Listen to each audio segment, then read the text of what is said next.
Welcome back, everybody, to Newcastle Fans TV Extra. Today, me and Lee, F1 happened last weekend, Chinese Grand Prix. Where to begin, Lee? Where do we begin? Yeah, we've got a few stuff that we're going to rattle through, some news in the first two Grand Prix, aren't we? So, yeah, let's get cracking. Right, the first breaking news today is Yuki Tsunoda takes the second seat at Red Bull, demoting Liam Lawson back to Racing Bulls. I know everyone's going to jump on this going, oh, well, it's too early. But if you're going back through the two Grand Prix, he hasn't really performed, Lee, has he? But I haven't said that, though, Dale. It's two Grand Prix. Do you not think that's harsh on him? I mean, he's got his dream move after Sergio Perez was shocking last season. And I think that's a right move for Red Bull to move Perez out because, yes, Verstappen's car is probably geared up to be the main car, but effectively, Perez last season had the second best car. Let's be honest, he did. And look where Perez has finished. He was hovering like 9th, 10th most races, and I had a lot of problems coming from the field a lot of the time. But Lawson's got this dream move after impressing last season towards the end of the second half of last season. But it's a dream move, and then there was rumours going around the last few days, wasn't that it's going to happen, that Tsunoda's going to be transferred. I think Red Bull are a little bit of a mess with that second drive at the minute. I think so. I think it's also with Lawson being like qualifying 20th after both Grand Prix, like qualifying. Then in the race, obviously the rain affected the race. He got caught out on the mediums, crashing the barriers. But in China, he was nowhere. But I think this is a panic button by Red Bull straight from the get-go because they're far behind McLaren, Ferrari, Mercedes in the race pace alone. I think Red Bull is panic going, right, Lawson. Well, the Racing Bulls are quick. So Lawson, even if we get demoted, Lawson will still have a good chance of proving how good he is. But in the junior team, basically. But Tsunoda gets a go because the way he's been impressive with the first two Grand Prix. The strategy by Racing Bulls have cost Yuki Tsunoda like another top 5, top 6. But I think Red Bull are panicking, and with experience, you'll help Verstappen upgrade the car more to where they need to be. I think Red Bull are very lucky that they've got a world-class driver. Much as we despise Verstappen, he is that, isn't he? He's world-class. Like I say, I think we've got a problem there, and I think it's really harsh on Lawson to be demoted to the sister team. And Tsunoda, I've talked to you about this before, Dale. I just didn't rate him. I think he's very, very fortunate to get one of the best cars on the grid. And now, right, okay, you've got the opportunity. Go and prove it. I think Red Bull will come good at some point with the second driver, but I don't know when that point will be this season. But at some point, naturally, you would think that Tsunoda would get a podium here and there, and that'll be his best race in the Grand Prix, won't it? Yeah, definitely. I think with them, because what's happened, what they're saying is no matter what now, they've landed with Tsunoda, and Tsunoda's in that race seat until the end of the season. They said there are going to be no more switches, because with the experience that Tsunoda has, they think that he can adapt his driving style to the Red Bull and help Verstappen moving forward, which you need to, because you can't win constructors just with one car. You need both cars there, and if you got one car like Max 4th, 5th, and Lawson still was there and still continuing the lower points, don't even get points, or like 9th and 10th, that's not going to be good enough to get you there. So the Horner did turn around, Lee, and said he wants to regain the World Championship. Like Williams, are progressing, and it's not good enough. Sainz would jump to that possible, but they won't though. Red Bull will stick to their program. They will stick to the first two no matter what. But it's good. It's great to see Tsunoda finally.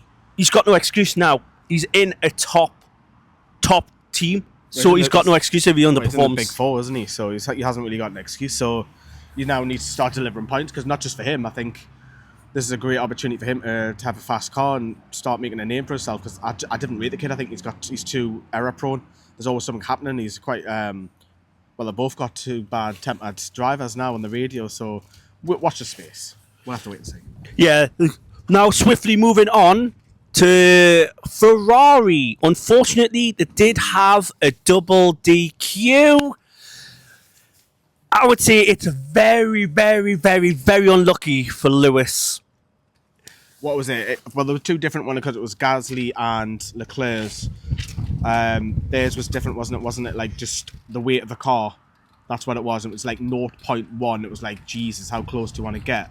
But then again, who do you point the finger at there? You've got to look at the mechanics, who's authorised that, because in the race itself, Ferrari were very competitive, and obviously you're seeing that on the Saturday where Hamilton won the sprint race, so it was like great. Ferrari have arrived this season, and then same old. There always seems to be. Do you know what Ferrari remind me of in terms of football? They're an Arsenal. They're nearly there. They're nearly there. Then something goes wrong all the time. So it's just something will happen again this later on the season. Deal with Ferrari. Something will happen whether it's a failed pit stop or the double stopping them or something we've seen with history and that. And hopefully that gets ironed out with Fred, because Fred's obviously had a season under his belt now. Fred Vasseur. For sure. But obviously with Hamilton, his was a little bit different. His was something to do with the underneath the car, wasn't it? It was like that was slightly out. And obviously I know they try and drain the cars as much as possible to get the car light. Minimum weight, that was it. That was Hamilton's. And he got disqualified, and it's like Ferrari had something like 18 points on the board there from the Sunday race, and that's just been taken away. And it's like... It doesn't surprise me, Ferrari. It really doesn't. Yeah. To go back on there, Lewis Hamilton's. It was the wooden plank at the bottom that was worn too. It was worn too thin. That's due to the long straight to China and the high speed corners, which are going to keep the car down.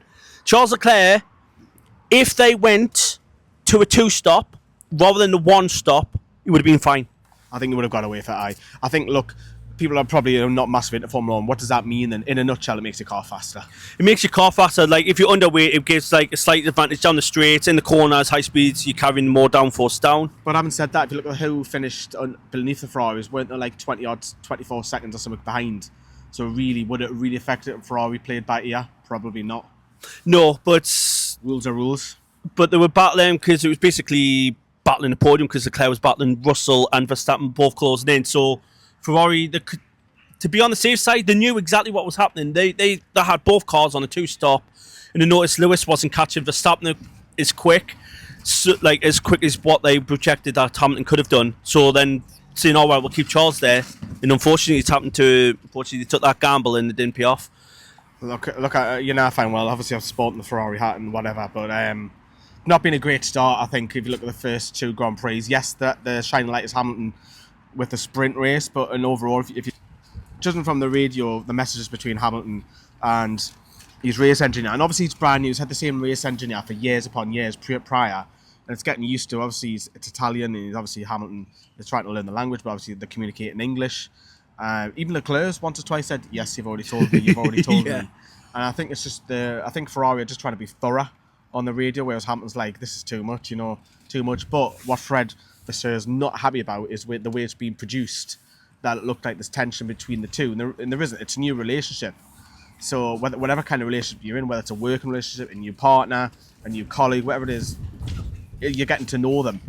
And what Fred's not happy about is where Hamilton's turned around and he suggested first that there should be a swap. Yeah, but that wasn't broadcast. But it wasn't broadcasted. But it did say on the team radio, Lewis Hamilton did say, "I haven't got the pace, guys. I suggest we swap the cars around." And then eventually Hamilton says, "If you get close at Lewis, close the gaps down, no problem. I'm going to let him go straight away." In a couple of laps, he did. He didn't want to lose time to the other cars, which I understand. You don't want to lose pace. You don't want to lose time slowing down for the other car. But Leclerc caught him, passed him, easy pass, and they both got on. And Hamilton just kept on behind Charles Leclerc, and they both charged on. So I don't know why the TV companies are doing this to try and cause tension, because you don't want that. With do you remember Hamilton Verstappen last race, the last lap of the race when it was what was his name? Massey. Was it Massey who got sacked? Yeah. Or let go rather, because he was building up as like drama. It was like a TV show more or less. And obviously you got Netflix Survive to Drive, which is based on that. Keep it to the sport. It's a motorsport for a reason. You didn't want the dramas that come with it just because it's a storyline. Nah, you want realism, man. Exactly, and it is. It's just like this season. This could be one of the most competitive seasons. Like Red Bull's going to pick up the pace, Ferrari's going to pick up the Mercedes. Everyone's going to pick up the pace, and it's like everyone's going to be taking points off each other. And at this minute in time, it's what you want though, Dale. As much as McLaren have started off fantastically, they'll get boring for the sport if McLaren win every race. It's the same as Ferrari did it. We had it when Schumacher back in the day. He won 13 out of 17 races or 14 out of 17 races. People say, Formula One's boring. That's why the rules were changed to try and make it more competitive. And then we had it with Red Bull the last 5-6 years where they've been dominant. So you want more winners. You want the likes of Ferrari winning 1 or 2. You want McLaren. You want, as much as I say it, Red Bull, Mercedes, even Williams and outside of Aston Martins and so on to try and pick up points. Yeah, that's what it is. It's good to see like it already this season. There's been like nearly the full grid has scored points already, and we've just been on 2 races, so that's good. So like, Thanks, Ferrari. Yeah, thanks to Ferrari getting some other people in. But it's good to see like Salvat, like they were dreadful last season. They picked up like an all Australia, the rain, but that's still a good result for them. Haas got double points. Yeah, I think it's good for the rookies as well. If they can try and score, get off the mark quicker, just to ease the tension, the expectation off them, because we've got quite a few rookies on the grids. The quicker they score, the more they can relax, and it's more of a case of like if you've done your again, refer that back to football. If you've already won the league and relax a little bit more, you can showcase your talent a little bit more rather than having the pressure on you. That's the worst thing. It's like obviously, like what people are saying, like I've read about the news about Snowden and Lawson. Like Formula One's like everyone's saying it's a cutthroat. If you don't give 110%, you could just lose your drive just like that and just get someone else in. Which Piastri's picked up the win there. McLaren have started off the season fantastically well, and obviously the street circus and whatever to come later in the season, there'll be different winners. But look, it's Formula One's trying to gauge a new audience in the States with 3 races over there. They're trying to take them away from the likes of NASCAR and what have you.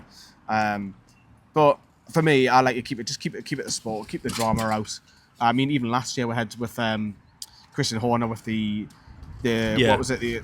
With his colleague's sexual harassment or something like that. He was clear out of it, so there was nothing wrong with it. But it was all drama around it. It was like keep it to the sport. And I know you might get the people that not really into motorsport and they like the drama. I get it in one sense, but it's all about the sport. It's like the debacle about swearing. The FIA have come down on the swearing on that. Take it out. Well, that's what the FIA are trying to do. So, like, obviously, but in the heat of the moment, if you're like your adrenaline's pumping, it's like football. It's Lando Norris swore on the radio. He said some beep beep beep about the tires. Yeah, and then he just blanked out. But the main thing is, it's like they want to come down on that. If they're going to do that on F1, like I can understand where the people are going there because they're going to get fined. Well, in football, you can swear all you want. Like on the pitch, you can hear it. On the light there, you can hear them like swearing and all that. Oh, they're there. But like, if you're going to do it to one sport, like people are going to say. I think when you're right, Dale. When you're in that motion, I swear. When I'm passionate, I start dropping F-bombs because it's my natural way to react. People might do it if they're frustrated. They're like, oh, effing this, effing that, oh, Christ, and whatever. Exactly. It's a natural way to react. So, petty. It's very petty. It is indeed. Right, going on to a sad bit of news. Just before, on the Thursday, Eddie Jordan died. Unfortunately, he was battling cancer for 26 years. And he was one of the loved people in the sport. Like I was watching the YouTube about like going through everyone that's been there, like Martin Brundle, Ted Kravitz, everyone that's been around him. How loved he was, how amazing analysis he was going through there. Guys, remember Eddie Jordan ran the Jordan team from 1991 to 2005. I think was the last Jordan entry. Eddie Jordan loved giving youngsters. Not afraid to go, right, go and show us what you can. And there's some big names in there as well. You got big names. 7-time world champion Michael Schumacher. Eddie Jordan gave him his chance. His brother Ralph, Fisichella, even took on Frentzen. In 1999, everyone said, oh, Eddie Jordan, the last independent team, nearly won the 1999 F1 championship. Imagine if he did it. Yeah, that would have been the massive underdog. He's incredible, and he wheeled and dealed for the first few years of Formula One because it was just like makeshift put together, and I don't know how he got the team, and he would like bring in people who goes, oh, so you're good with X, Y, and Z, we can use you to try and bring money into his team. And look, as I say, you only look at what Michael Schumacher did. He gave him the opportunity, and you look at Giancarlo Fisichella. He went into the Ferrari later in his career, not so good in the Ferrari, mate, but Grand Prix winner. Do you know what I mean? Exactly. Frentzen, obviously he's won a Grand Prix or two. But he's picked up these kids more or less that need a chance, and he's given them it. And like, you know, he's always a party guy. He's emotional, and he was up and down the paddock. Everybody loved him, and obviously when he did retire, he'd done a lot of the punditry for the BBC, and obviously Jake Humphries said some nice words about him as well. So, and obviously was Be there when you've got to be there when you take chances, and it did. And double points for Haas. Unfortunately, me and Lee did say before the preview, the two cars are going to be struggling are going to be the Haas and the Sauber. And look what they've done. They've come back and scored. great. That's what I want. Prove me wrong. Great for Haas. Obviously, they'll probably be mid-table, I would have thought, fighting behind the big 4, maybe Williams 5 behind that. So, yeah, a bit of fortunate. But the thing is, in Formula 1, if you're sitting 11th or 12th, just keep going, because you just never know with things like disqualifications, punctures on the tyres, an engine goes, whatever. You've just got to keep going. It can get you a point or two. The one thing I don't like is the fastest lap it's been taken away. I don't like that. I think that was a bit of excitement in Formula 1 where, say if a driver's in 4th place but can grab an extra point, they've got 30 seconds, the car's behind them, they can go at the pits and grab the fast lap. I like that. I like that excitement, something different. They've taken that away, which is a bit of a shame. They took it away because basically Red Bull because I can understand why they took it away, because obviously with Red Bull having two teams, basically Danny Ricciardo, well, they're saying it's because it's his last race before he got replaced by Lawson. But the new fine fact, Lando had the fastest lap. Max didn't have the pace to get that fastest lap. So Danny Rick was in the middle of nowhere, like you said, go and take that point away from McLaren. I was towards the end, wasn't it? So basically, it's just taking points away from championship rival. I think that's the reason why. But what they should have done, replaced that and went, right, okay then, we'll take the fast lap away. You get a point for pole position. And then that way, that's more teams going to be battling with there in qualifying. We don't care about bringing other softs onto the next onto the race strategy. Let's get that extra set softs. Let's go for that point for pole position. You can easily do 3 points for a win and pole. 2 for a second, 1 point for third. Yeah, liven it up. Yep. Also, I think you should do to benefit everyone. I think they should go from points going from first to last. So then, even if you got all the cars there, the lower teams are still going to score points, which potentially later down the line you could finish last, but then that point could gain you an extra positions in the manufacturers to gain more money. Nah, not for me. Not for me. I'd keep it competitive. I think having back in the day when it was just the top 6, that was incredibly difficult. When they stretched out a top 10, they give more points. I think that's all right. That's more competitive. I think that's why they did it. But I wouldn't change that anything else. You got the sprint as well, where you can pick up points. Yeah, that's another thing. This is a good thing about F1. Obviously Cadillac, that it could be a potential another team coming in. 22 at one point. You got Audi on the way as well, haven't you? Well, that's Sauber. Nah, but they're going to be rebranded now. At one point, 26 in 1995, there was 26 cars on the grid. Could you see?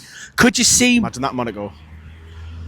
It did, and only 4 cars finished that race. I think. That was Panis won it. Yeah, Olivier Panis. Aye, and wasn't his teammate was in the top 4 as well? Was it Verstappen, his dad? No, it was Panis and Trulli. But no, Trulli. Aye. No, Shinji Kano. Back then, that was Olivier Panis won. That was the rain, and then obviously there. But that's what you like about Formula 1, going to the historic tracks. Everyone says Monte Carlo's boring. I can understand where they come from because it is a street circuit. It's narrow. But you get that adrenaline rush. One mistake, you're gone. And then the thing is with Monte Carlo, the race is done in qualifying rather. But yeah, it's in a good place. F1, isn't it? It is, and it's going up. It's more competitive. You've got more chance. Everyone being more points there. It's if everyone gets so you're gonna have everyone battling for top 10, and it's going to be different points off each other, and you don't know who's going to end up being the champion. It's what you want. No, it's what you don't want competitive. Because people just think, it's 22 cars or 20 cars, go vroom, vroom, vroom, until you get in the logistics of it. Exactly. 22 men kicking a football around. I guess it is, but there's more to it than that. It's very tactical. But so we wrap up. Yep.